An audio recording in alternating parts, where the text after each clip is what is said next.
இப்போ நம்ம கோயம்புத்தூரில் இருக்கிறோம். கோயம்புத்தூரில் நியூ சித்தாபுதூரில் இருக்கிறோம். அந்த சித்தாபுதூரில் வந்து சென்ட்ரல் பேங்க் ஆஃப் இந்தியா பக்கத்தில் தட்டு இட்லி விருந்து கடை.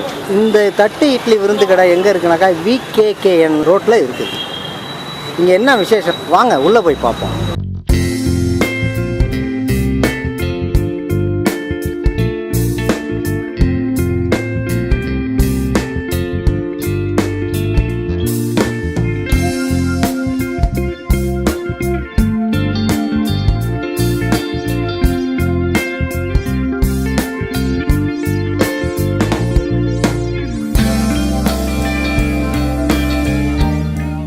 இப்போ நம்ம தட்டு இட்லி விருந்து கடையில் உள்ளே வந்துட்டோம், என்ட்ராயிட்டோம். இப்போ இங்கே வந்து ஸ்பெஷல் பார்த்திங்கன்னா தட்டு இட்லின்னு சொல்கிறாங்க. அதை நம்ம சாப்பிட்டு பார்த்துட்டு என்னென்னு உங்களுக்கு சொல்கிறேன். இதாங்க தட்டு இட்லி. இது பார்த்திங்கன்னா கத்திரிக்காய் சட்னி, நிலக்கடலை சட்னி, புதினா சட்னி, பொடி.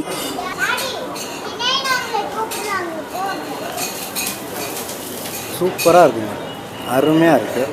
தட்டு இட்லின்றது வித்தியாசமான ஒரு இதாக இருக்குது. அதுக்கடுத்து இன்னொரு ஸ்பெஷல் ஐட்டம். எல்லோரும் பார்த்திங்கன்னா முட்டையோடு தான் ஆம்லேட் போடுவாங்க. பட் இங்கே வந்து முட்டை இல்லாமல் ஒரு ஆம்லேட் போட்டுருக்காங்க. அது என்ன ஆம்லேட் பாருங்கள்.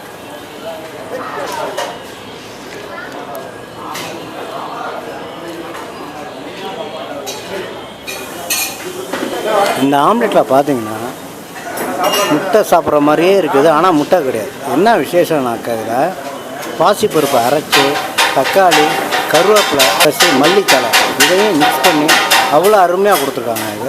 இதோட இந்த கத்திரிக்காய் சட்னியை தொட்டு சாப்பிட்டா செம்மையாக இருக்குங்க. நீங்கள் வந்து சாப்பிட்டு பார்த்துட்டு சொல்லுங்கள். நம்ம இட்லி விருந்து ஹோட்டலில் இருக்கோம். போனோட பொண்ணை என்ன இங்கே ஸ்பெஷல் இருக்குன்னு நம்ம தெரிஞ்சுப்போம். என் பேர் பிரீத்திங்க. இட்லி விருந்து கடையில் என்ன ஸ்பெஷல் இருக்குது, எந்த மாதிரி ஸ்பெஷல் இருக்குது அப்படின்னு சொல்லுங்கள். இங்கே தட்டு இட்லி தாங்க ஃபேமஸ். ரொம்ப ஃபஸ்ட்டு ஆரம்பித்ததே தட்டு இட்லி தான். தட்டு இட்லியில் பார்த்தீங்கன்னா வீட்டு முறைப்படி தான், வீட்டில் ஆட்டுற மாவு தாங்க. வீட்டில் ஆட்டுற மாவுலேருந்து அங்கே தட்டு இட்லி தட்டு சைஸில் இருக்குங்க. தட்டு சைஸில் பார்த்திங்கன்னா 2 இட்லி சாப்பிட்ட மாதிரி இருக்குங்க. அதில் நெய் தடவி பொடி தடவி கொடுப்போங்க. அந்த ஃபேமஸ். அதுக்கு வந்து என்ன சட்னி நீங்கள் கொடுக்குறீங்க? இதில் வந்து சாம்பார் கூட வருங்க. சாம்பார், நிலக்கடலை சட்னின்னு சொல்லுவாங்க, அது இருக்குது. அப்புறம் புதினா சட்னி, அப்புறம் கத்திரிக்காய் பச்சடின்னு சொல்லுவாங்க. அங்கே தான் இது வேறு என்ன, வேறு இதை விட என்ன, வேறு என்ன இதை விட ஸ்பெஷல் பார்த்தீங்கன்னா கருவேப்பிலை இட்லி இருக்குங்க. கருவேப்பிலை இட்லி ஃபேமஸ். அதில் பார்த்தீங்கன்னா கருவேப்பிலை இட்லி கட் பண்ணிங்க, இட்லி சாதாரண இட்லி கட் பண்ணிங்க, கருவேப்பிலை அரைப்போம் இல்லைங்களா, அந்த கருவேப்பிலை இட்லி அரைச்சி அதை போட்டு கொடுப்போங்க, கிரேவி பண்ணி போட்டு கொடுப்போம். அடுத்து இப்போ பூண்டு இட்லின்னு சொல்கிறாங்களே, அது என்ன செய்யும்? பூண்டு இட்லி பார்த்திங்கன்னா அதே மாதிரி கொத்தி கொடுப்போங்க. பூண்டு இட்லி பார்த்திங்கன்னா பூண்டு போட்டு கொஞ்சம் இட்லி நம்ம இட்லி உப்புமா பண்ணுவோம் இல்லைங்களா, அந்த டேஸ்ட்டில் பூண்டு போட்டு பொடி போட்டு குத்தி கொடுப்போம். இப்போ இந்த ஹோட்டல் வந்து எத்தனை மணிலேருந்து எத்தனை மணி வரை இருக்கும்? 6:30 மணிலேருந்து 11 சாயந்தரம் 6:30 மணிலேருந்து 6:30 மணிலேருந்து 11 மணி வரை இருக்கும். ஞாயிற்றுக்கிழமை லீவெல்லாம் இருக்கும். ரொம்ப நன்றிம்மா. இப்போ நம்ம இட்லி விருந்து கடையில் சாப்பிட்டு முடிச்சாச்சு. இதில் ஸ்பெஷல் பார்த்திங்கன்னா தட்டு இட்லின்னு சொன்னாங்க, அதையும் சாப்பிட்டு பார்த்தாச்சு. அவ்வளோ அற்புதமாக இருந்துச்சு. அதுக்கு 3 வகையான சட்னி வச்சுருந்தாங்க, அதுவும் சாப்பிட்டாச்சு. அடுத்து வெஜ் ஆம்லேட் சொன்னாங்க, அதையும் சாப்பிட்டு பார்த்தாச்சு. சூப்பராக இருந்துச்சு. இந்த வீடியோ பிடிச்சிருந்தா லைக் பண்ணுங்கள், ஷேர் பண்ணுங்கள், கமெண்ட் பண்ணுங்கள்.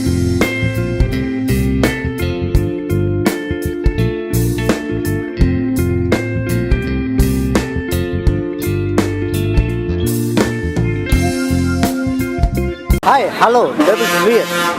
இப்போ நம்ம கோயம்புத்தூரில் தாங்க இருக்கிறோம். இந்த கோயம்புத்தூரில் பார்த்தீங்கன்னா அவினாசி ரோட்டு வழியாக அப்படியே வந்துட்டு இருந்தோம். இந்த அவினாசி ரோட்டில் வந்துட்டு இருக்கும்போது அப்படியே பார்த்தோன்னா பார்த்தீங்கன்னா அந்த தோசை ஹப்புன்னு ஒன்று போட்டுருக்கு. தோசை ஹப்பு பார்ப்போம், என்னென்னு தான் பார்ப்போம் அப்படின்னு சொல்லிட்டு பார்த்தா இங்கே பார்த்தா 99 வெரைட்டிஸ் தோசை இருக்குன்றாங்க. 99 வகையான தோசைகள் இருக்குதுன்னு சொல்கிறாங்க. சரி, அந்த தோசைகள் என்ன இருக்குது அப்படின்னு சொல்லி பார்ப்போம். வாங்க உள்ளே போய் சாப்பிட்டு பார்ப்போம் என்னன்னு சொல்லுவோம்.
இந்த தோசை ஹப்போட இன்னொரு ஸ்பெஷல் என்னன்னாக்கா, இப்போ தோசை மாவு இட்லி மாவு அப்படின்ற மாதிரி இருக்குல்ல, இங்கே வந்து தோசை மாவு என்ன பண்ணுறாங்கன்னா, இதில் என்ன மிக்சிங்னாக்கா, இது வந்து சிறுதானியங்கள் இருக்குது பார்த்தீங்களா, அதையும் மிக்ஸ் பண்ணி அந்த மாவில் மிக்ஸ் பண்ணி அதையும் பவுடராக்கி அதையும் மாவில் மிக்ஸ் பண்ணி கொடுக்குறாங்க. ஸோ அதனால் இன்னும் கொஞ்சம் இது ஸ்பெஷலாகவும் இருக்குது. இது ரெண்டாவது ரொம்ப டேஸ்ட்டாகவும் இருக்குது. இது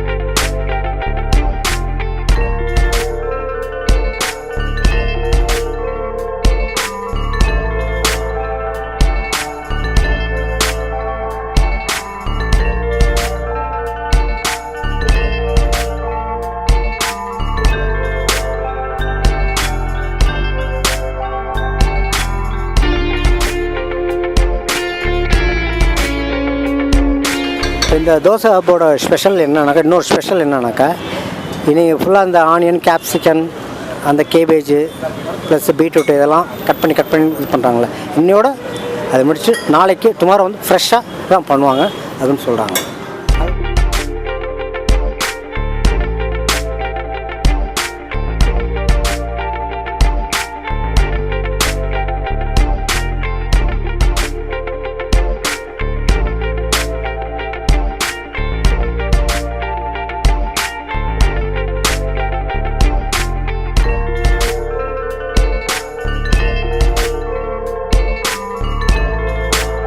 இப்போ தோசை ஹப்புக்கு வந்தாச்சு. ஏன்னா 99 வெரைட்டிஸில் என்ன சூப்பர்னு கேட்டேன், எல்லாமே நல்லா சூப்பர்னாங்க. ஆனால் அதில் பெஸ்ட்டு எதுன்னு கேட்டேன். அந்த பெஸ்ட்டு வந்து ஹேட்ரிக் தோசைன்னு சொல்லியிருக்காங்க. சரி ஹேட்ரிக் தோசை சரி ஆர்டர் சொல்லியாச்சு, அதான் ஹேட்ரிக். பார்த்தீங்கன்னா எப்படி இருக்குது ஹேட்ரிக்கு. இந்த ஹேட்ரிக் தோசையில் என்னன்னாக்கா உள்ளே என்னென்ன பண்ணியிருக்காங்கக்கா, paneer plus sweet corn, capsicum, onion plus beetroot, aloo masala, உருளைக்கிழங்கு மசாலா அதுவும் மிக்சர் பண்ணியிருக்காங்க. ஆக்சுவலாக இதுக்கு வந்து என்னென்னாக்கா சாம்பார் இல்லைன்ட்டாங்க. இங்கே வந்து சாம்பாரே இல்லைன்ட்டாங்க. ஏன் சாம்பார் இல்லைன்னு கேட்டாக்கா, அந்த ஸ்டஃப்பு இருக்குது அப்படின்னு சொல்லியிருக்காங்க. அதனால் தேங்காய் சட்னியும் தக்காளி சட்னியும் கொடுத்துருக்காங்க. டேஸ்ட் பண்ணி பார்க்குறேன், பார்த்துட்டு என்னான்னு சொல்கிறேன்.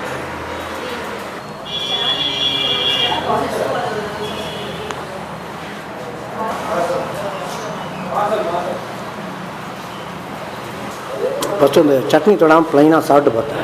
அதில் பார்த்திங்கன்னா அந்த பீட்ரூட்டோட இது ஆனியன் கேப்சிகன் இதெல்லாம் டேஸ்ட் சூப்பராக இருக்குது. சட்னி தொட்டு சாப்பிட்டோம்.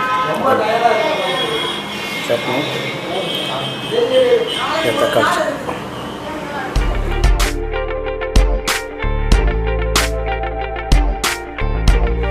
இந்த ப்ளஸ் இதில் வந்து ஸ்வீட் கார்னும் போட்டிருக்காங்க. இந்த ஸ்வீட் கார்னும் ஒரு டேஸ்ட்டாக தாங்க இருக்குது. இதுவும் நல்லாயிருக்கு, சாப்பிட நல்லாயிருக்கு.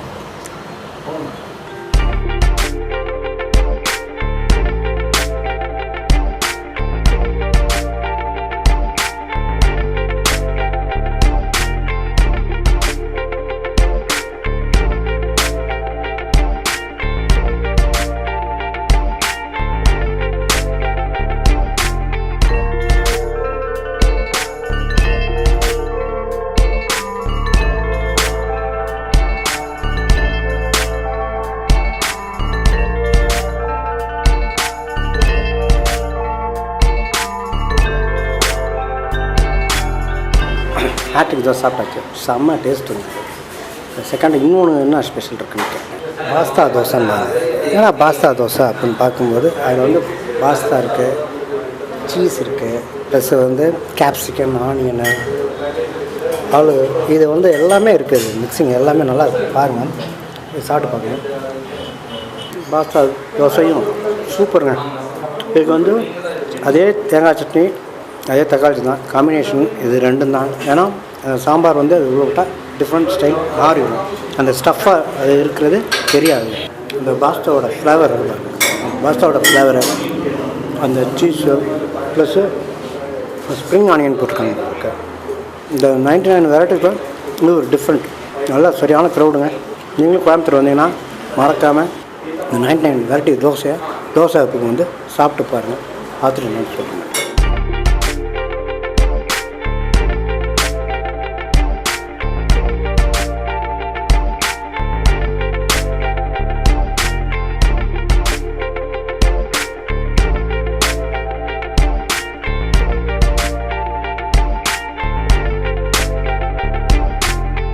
இப்போ நம்ம தோசை ஹப்புக்கு வந்துட்டோம். ஹப்புக்கு வந்து 2 வகையான தோசை தான் சாப்பிட முடிச்சு. அது என்னென்னா ஹேட்ரிக் செம்ம சூப்பருங்க. செகண்ட் ஒன்று பாஸ்தா தோசை தான், அதுவும் சாப்பிட்டாரு. இப்போ ஓனரை பார்ப்போம். ஓனரை பார்த்து என்னென்னு பேசுறது, எப்படி 99 வெரைட்டிஸ் தோசை எப்படி ஆரம்பிச்சிங்க அப்படின்னு டீட்டெயில் கேட்போம். வாங்க சார். வணக்கம் சார். வணக்கம். உங்கள் பேர் சார்? என் பேர் சரவணன். சரவணன். சரி. இந்த தோசை ஹப்புன்னு ஸ்டார்ட் பண்ணி இப்போ ஸ்டார்ட் பண்ணியது ஒரு 3 மாதம் ஆகுது சார். 3 மந்த்ஸ் தான் ஆகுது. ஆமாம், 3 மாதம் தான் ஆகுது சார். இது இப்போ இங்கே ஒரு ஷாப் இருக்குது. தென் வந்து இன்னொரு ஷாப் வந்து ஆர்எஸ்புரம். இது வந்து ஃபன்மால் கிட்டே இருக்குது. ஸோ ஆமாம், இது ஃபன்மால் ஏற்று ஃபன்மால். ஸோ இன்னொரு ஷாப் வந்து ஆர்எஸ்புரம் கிட்ட இருக்குது. ஸோ அடுத்த ஷாப் வந்து சரவணம்பட்டி கமிங் 25th ஓப்பன் ஆகுது. சரி சரி. சூப்பராக வெரைட்டி சூப்பராக இருக்குது. ரெண்டாவது நான் சாப்பிட்டு பார்த்த தோசை ஃபஸ்ட் கிளாஸாக இருக்குது. ஹேட்ரிக் தோசை சூப்பராக இருக்குது. அந்த பாஸ்தா தோசையும் நல்லா இருக்குது. நன்றி நன்றி. நிறையா 99 வெரைட்டிஸ் போட்டிருக்கீங்க. அது இன்னும் நம்மளால் அவ்வளோ சாப்பிட முடியாது, ஆனால் நல்லா இருந்துச்சு. ஸோ இந்த கான்செப்ட் எப்படின்னா இது வந்து பேஸ்டு வந்து பெங்களூர் ஆக்சுவலி. ஸோ அங்கே வந்து ஒரு 20 வெரைட்டி ஆஃப் தோசை அந்த மாதிரி தான் வச்சுருப்பாங்க. ஸோ நம்ம வந்து அதை கொஞ்சம் பெருசு பண்ணி, ஸோ சென்னையில் வந்து நிறைய ஷாப்ஸ் இருக்குது. ஸோ அதை வந்து நம்ம அண்ணா அவங்க தெரிஞ்சவங்க பண்ணிட்டு இருக்காங்க. ஸோ அதை நம்ம பெருசு பண்ணி நமக்குன்னு ஒரு பிராண்ட் நேம் வேணும் அப்படின்னா நம்ம இங்கே வந்து கோயம்புத்தூர் ரெடி பண்ணுது. ஸோ இந்த ஏன் ஒரு தோசை மட்டும் இவ்வளோ ஹெவி, கொஞ்சம் ஸ்பைஸ், கொஞ்சம் ரேட்டு வைஸாக கொஞ்சம் அதிகமாக இருக்கும். அது என்ன ரீசன்னா, ஸோ ஒரு கஸ்டமர் வராங்க அப்படின்னா ஒரு தோசை சாப்பிடும்போது ஒரு 80 rupees நம்ம பே பண்ணுறாங்க அப்படின்ற பட்சத்தில் அந்த பேமெண்ட்டுக்கான நம்ம ஒரு 80 ரூபா கொடுத்துட்டு அந்த குவாலிட்டி கொடுக்கணும், அந்த குவான்டிட்டி கொடுக்கணும். ஸோ ஒன்று சாப்பிட்டா உங்களுக்கு ஃபுல்லாகணும். அந்த ரீசனால தான் நம்ம பண்ணணும். ஸோ நீங்கள் வெளியே போய் நீங்கள் சாப்பிட்டீங்கன்னா ஒரு 4 தோசை சாப்பிடுவீங்க, ஒரு 3 தோசை சாப்பிடுவீங்க, ஒரு 100-120 ரூபாய் மேலே வரும். ஸோ நம்ம வந்து ஒரு 80 ரூபாய் கொடுக்குறத ஸோ அந்தளவுக்கு நம்ம குவாலிட்டியாக கொடுக்கணும் அப்படின்ற ஒரு ரீசனால தான் மட்டும்தான் அது பண்ணிகிட்ருக்கோம் சார். நல்ல கான்செப்ட்டு. நல்ல ஒரு 99 வெரைட்டிஸ் நம்ம அதை டிஃப்ரெண்ட்டாக வச்சுருக்கீங்க. ஃபஸ்ட் கிளாஸாக இருக்குது. இதுக்கு சாம்பார் இல்லை அப்புறம் அதுக்கு உண்டான ரீசனும் சொல்லி. ஆமாம் சார். இப்போ வந்து இதுக்கு வந்து 2 வகையான சட்னி நம்ம கொடுக்குறோம் சார். அது ஏன் நம்ம சாம்பார் கொடுக்கல, ஏன்னா எல்லாருமே வந்து தமிழ்நாட்டில் பொறுத்த வரைக்கும் சாம்பார் தான் ரொம்ப இம்பார்ட்டன்ட். ஆமாம். ஸோ இதில் வந்து ஸ்டஃபிங் நிறைய இருக்குது. ஸோ அந்த ஸ்டஃபிங்னஸ் இருக்கிறனால நம்ம வந்து சாம்பார் கொடுத்தீங்கன்னா அந்த டேஸ்ட் வந்து மாறும். ஸோ நீங்கள் சாப்பிடும்போது உங்களுக்கே தெரிஞ்சிருக்கும். நான் சாப்பிட்டு பார்த்தப்ப அந்த தேங்காய் சட்னியும் தக்காளி சட்னியும் தொடாமல் சாப்பிட்டப்ப ஃபஸ்ட்டு ட்ரையாக சாப்பிட்டப்ப அந்த ஹேட்ரிக் சாப்பிட்டா அது ஒரு டேஸ்ட்டாக இருந்துச்சு. அந்த தேங்காய் சட்னியும் தக்காளி சட்னி தொட்டு சாப்பிட்டா அது ஒரு டேஸ்ட்டாக இருந்துச்சு. ஆனால் தொடாமல் சாப்பிட்டா சூப்பர் டேஸ்ட்டாக இருந்துச்சு. ஸோ அதுவே நம்ம கொஞ்சம் சட்னியே கொஞ்சம் டிஃப்ரெண்ட்டாக தான் சார். நார்மல் சட்னி இருக்காது. ஸோ இது வந்து கொஞ்சம் செட்டிநாடு பேஸில் நம்ம பண்ணியிருக்கோம். ஸோ ஒரு தக்காளி சட்னி வந்து கொஞ்சம் ஸ்வீட்டாக இருக்கணும், கொஞ்சம் இதாக இருக்கணும் அப்படின்னா கொஞ்சம் செட்டிநாடு பேஸில் இருக்கிற மாதிரி தான் sir.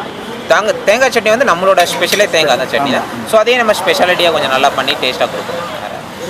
Okay, thank you sir. Thank you. இந்த ஷாப் வந்து டைமிங் சொல்லுங்கள் sir. Evening 6 to 11 sir. Evening 6 to 11. Sunday ஹாலிடேவா? இல்லை சார், எவ்ரிடே ஃபுல் டே. ஆமாம், ஃபுல் டே இருக்கும். நம்ம ஃபெஸ்டிவல் டைம் மட்டும் முடிஞ்சால் லீவ். ஓகே. ஆனால் ஈவினிங் 6 to 11 ஸ்டார்ட் வந்து 6 to 11. ரைட். ஸோ 6 மணிக்கு வந்தீங்கன்னா கண்டிப்பாக சாப்பிடுவோம். Okay sir. Okay, thank you sir. Thank you. இப்போ இந்த தோசை இப்போ எங்கே இருக்குதுன்னு கேட்டிங்கனாக்கா நம்ம கோயம்புத்தூரில் உள்ள அவினாஷ் ரோடு போகிற வழியில் ஃபன் மால் இருக்குது. ஃபன் மாலுக்கு முன்னாடியே இருக்குது. அது ஹோப் சிக்னல்னு சொல்லுவாங்க. அந்த சிக்னல்கிட்ட பார்த்தீங்கன்னா ரைட் சைடில் தோசை ஹப்புன்னு இருக்கும், பெட்ரோல் பங்க் பக்கத்தில். நீங்களும் கோயம்புத்தூர் வந்தீங்கன்னா மறக்காமல் இந்த தோசை ஹப்பை சாப்பிட்டு பாருங்கள், என்னன்னு சொல்லுங்கள். இந்த வீடியோ உங்களுக்கு பிடிச்சிருந்தா லைக் பண்ணுங்கள், ஷேர் பண்ணுங்கள், கமெண்ட்ஸ்